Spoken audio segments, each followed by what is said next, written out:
Assalamu alaikum warahmatullahi wabarakatuh. I hope you all are doing well. Welcome back to our channel. I am today back with a book video. मैं इसको review नहीं बोलूँगी because आप review कह लें जो भी कह लें.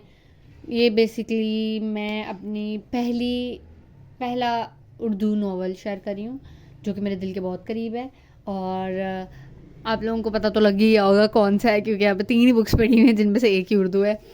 बेसिकली निम्रा अहमद की राइटिंग आई लव हर.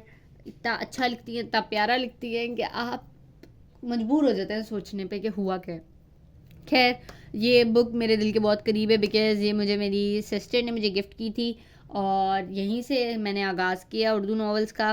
और मैं अगर सोचूं तो मैंने मोस्टली पढ़े निम्रा अहमद के ही हुए नॉवेल्स. खैर, आज के नॉवल का नाम है मुसफ़. हम आज मुसफ़ के बारे में बात करेंगे जिसको निम्रा अहमद ने लिखा है. और मुसफ़ अगर आप नहीं जानते तो मुसफ़ कुरान पाक का नाम है. और ये बहुत ही प्यारी कुरान पाक बहुत प्यारी किताब है और हम सबके दिल के बहुत करीब होती है. और इस नावल के अंदर बेसिकली रिलेशनशिप जो है, मेन लीड का रिलेशनशिप है कुरान पाक के साथ, जो बहुत प्यारा है कि आप सोचते हैं कि या अल्लाह ऐसा रिलेशन मेरा भी हो कुरान के साथ. इस तरह का रिलेशन है.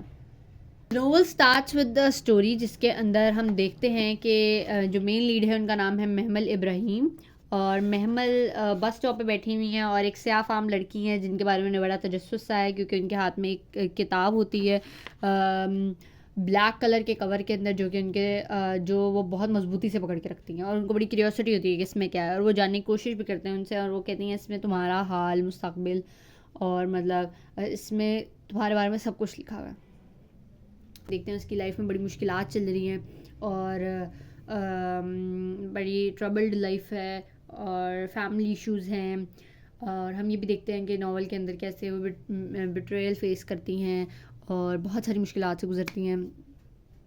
इवन इस हद तक कि उनको एक तरह से उनके कज़न जो हैं वो यूज़ करते हैं. या इसमें ना आप देखते हैं कि इन नावल को पढ़ते हुए ना आपको ऐसे मोमेंट्स आते हैं कि आप रुक जाते हैं. आप रुक रुक के सोचते हैं कि ये क्या हो गया, ये किस तरह हो गया, कैसे हो गया. खैर, बड़ा तंग आती हैं वो और तंग आने के बाद वो बुक ले जाती हैं वो स्याह फाम लड़की से जो जो जिसके बारे में बड़ी क्यूरियस थी.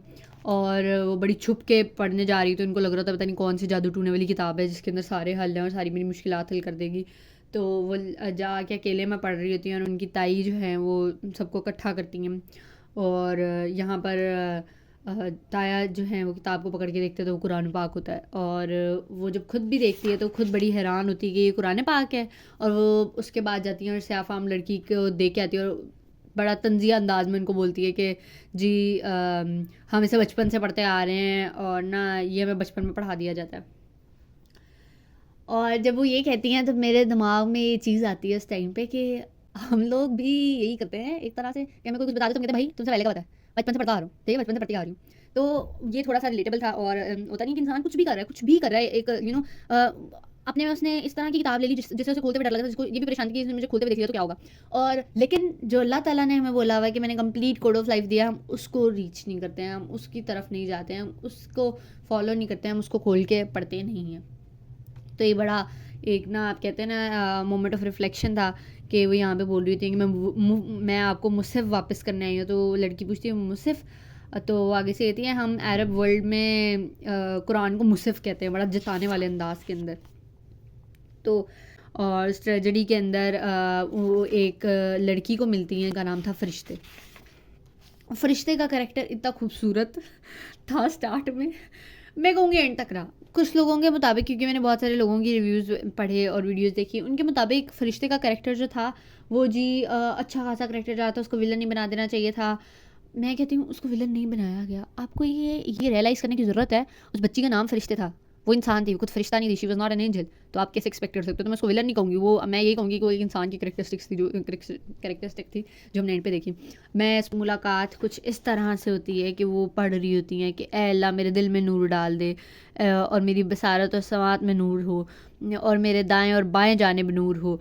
और मेरे ऊपर और नीचे नूर हो, और मेरे आगे पीछे नूर हो, और मेरे लिए नूर बना दे, और मेरी ज़ुबान और आसाब में नूर हो, और मेरे गोश्त और लहू में नूर हो, और मेरे बाल और खाल में नूर हो, और मेरे नफ्स में नूर हो, और मेरे लिए नूर बढ़ा दे। ए अल्लाह मुझे नूर अता कर। और ये इतनी प्यारी दुआ है, ये हम सबको ऐड करनी चाहिए अपने अज़कार के अंदर। मैं भी कोशिश करूँगी कि मैं इसे ऐड करूँ।